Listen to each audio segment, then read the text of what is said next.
안녕하세요. BTX입니다. 오늘은 출애굽기 14장을 살펴봅니다. 출애굽한 이스라엘 자손들을 광야로 인도하셨던 하나님은 다시 그 방향을 바닷가로 돌리십니다. 무슨 계획이 있으신 것일까요? 이스라엘 백성은 하나님의 명령을 따라 광야 끝인 에담에 진을 쳤다가 다시 돌이킵니다. 홍해와 믹돌 사이에 비하이롯 곧 바알스본 맞은편 바닷가에 장막을 칩니다. 마치 이스라엘 백성이 이리저리 방황하다가 갇혀있는 모습인 것처럼 보이게 하시려는 것이죠. 자, 이것을 본 바로왕이 이스라엘 자손들이 다시 애굽 쪽으로 방향을 선회했다라고 오해하게 만드심으로 하나님이 애굽인들에게 미끼를 던지신 것입니다. 그 목적은 하나님이 영광을 얻게 하시기 위함이요, 또한 그 영광을 통해 애굽 사람들이 하나님을 여호와로 깨닫도록 하시기 위함이었습니다. 애굽에서의 10장의 후속편, 아니 완결편을 만드시려는 계획이셨습니다. 바로와 그의 신하들은 드디어 이스라엘 백성을 놓아보낸 것을 뼈저리게 후회하게 되었습니다. 노예 노동으로 인한 유익을 잃게 된 미련과 아쉬움이 그들로 하여금 하나님이 던지신 미끼를 덥석 물게 만든 것입니다. 하나님의 소유인 이스라엘 백성을 다시 자신들의 종으로 삼으려는 탐욕이 그들을 함정에 빠뜨린 것입니다. 바로 왕은 특별병거 600승과 애굽의 모든 병거를 동원했습니다. 그리고 그들은 이스라엘 백성들이 머물고 있는 바로 코앞에 진을 치고 위협하고 있었습니다. 하나님이 바로의 마음을 완악하게 하셨기 때문입니다. 반면에 이스라엘 백성은 담대히 나아갔습니다. 여기서 담대히라는 말은 높이 들려진 손이라는 뜻인데요, 이스라엘 백성은 하나님의 능력의 손에 의해서 담대히 나아간 것입니다.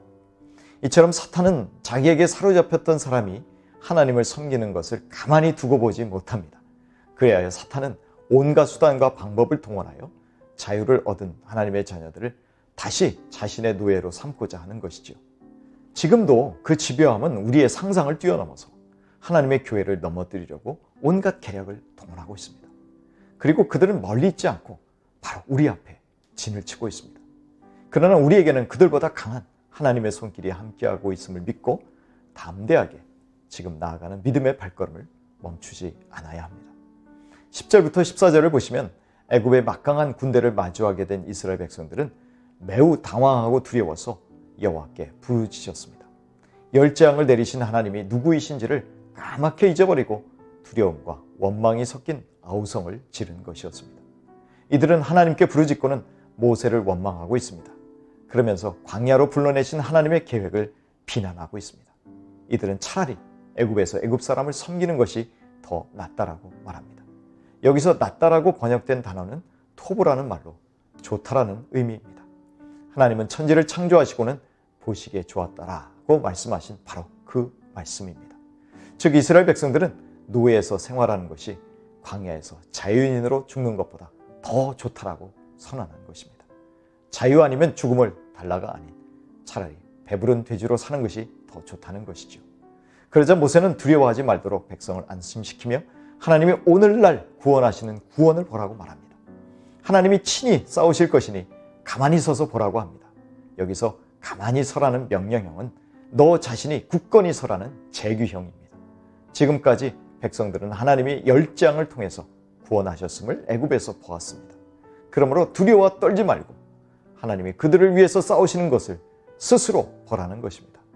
우리도 어느새 우리를 사탄의 권세에서 구원하신 하나님의 은혜를 망각하고 있지는 않았습니까?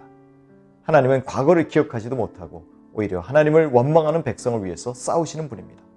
오늘도 굳건히 서서 하나님을 잠잠히 담대하게 바라보시기를 바랍니다. 비록 힘든 상황에 처하더라도 화살을 사람에게 돌려서는 안 됩니다. 자칫 인간 지도자에 대한 원망과 비난이 하나님에 대한 원망과 비난이 될 수 있기 때문입니다. 그러므로 잠잠히 믿음의 눈으로 바라보면서 하나님의 계획이 어떻게 이루어지는지를 굳건히 서서 바라보아야 합니다. 15절부터 25절을 보시겠습니다. 하나님은 모세에게 주춤하거나 멈추지 말고 앞으로 가라고 명령하십니다.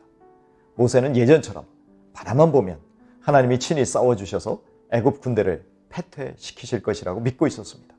그런데 하나님은 기도하고 믿음으로 앞으로 나아가라고 하십니다. 지팡이를 들어 바다 위로 뻗치고 바다가 갈라지게 하라고 하십니다. 순종하면 이스라엘 자손이 바다 가운데 마른 땅으로 지나가게 하시겠다고 말씀하십니다. 그리하여 이 모든 과정을 통해서 하나님의 영광을 나타내시겠다는 것이죠.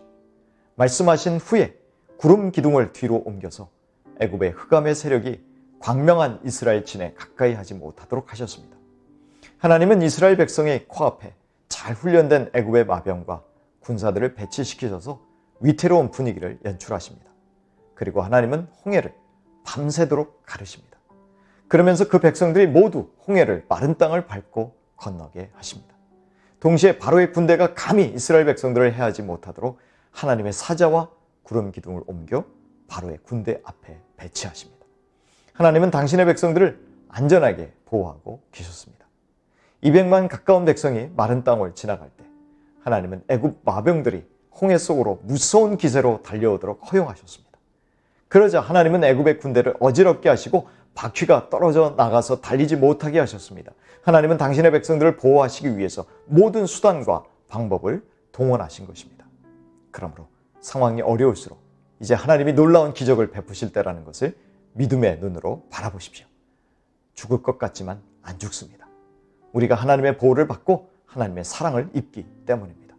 그러므로 염려하며 근심하며 당황하거나 두려움에 떨지 마십시오.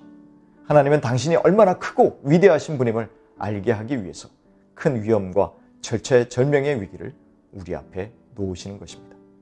오히려 그런 때는 부르짖어 믿음으로 기도하시고 앞으로 나아가십시오. 하나님의 명령대로 바다를 향해서 나아가십시오. 바다가 우리를 삼킬 것 같지만 하나님이 갈라지게 하신다고 하셨으니 기도하고 용기 있게 담대히 나아가십시오. 홍해가 밤새도록 갈라졌듯이 하나님의 역사는 얼마간의 시간이 걸릴지 모릅니다. 그것은 하나님의 손에 달린 것이죠. 하지만 인내하며 기다릴 때 발을 동동 구르며 불안해할지 아니면 담대하게 기다릴지는 우리의 선택입니다. 26절부터 31절입니다. 이제 하나님께서 다시 모세에게 내 손을 바다 위로 내어 밀라고 하십니다. 모세가 순종하니 이번에는 갈라진 물들이 다시 합쳐져 원래 바다의 모습을 회복하게 되었습니다. 그러나 하나님을 시험하려고 달려드는 애굽의 군대를 하나님은 홍해에 수장시키셨습니다. 바닷속으로 들어간 애굽의 마병들은 한 사람도 살아서 돌아가지 못했습니다. 바다가 갈라지는 데에는 많은 시간이 걸렸습니다. 그러나 바다가 원상 회복되는 것은 순간이었습니다. 하나님은 극적으로 당신의 백성들을 구원하시려고 그 백성들을 죽이려고 달려드는 적들을 단숨에 섬멸해 버리셨습니다. 히브리서 11장 29절입니다.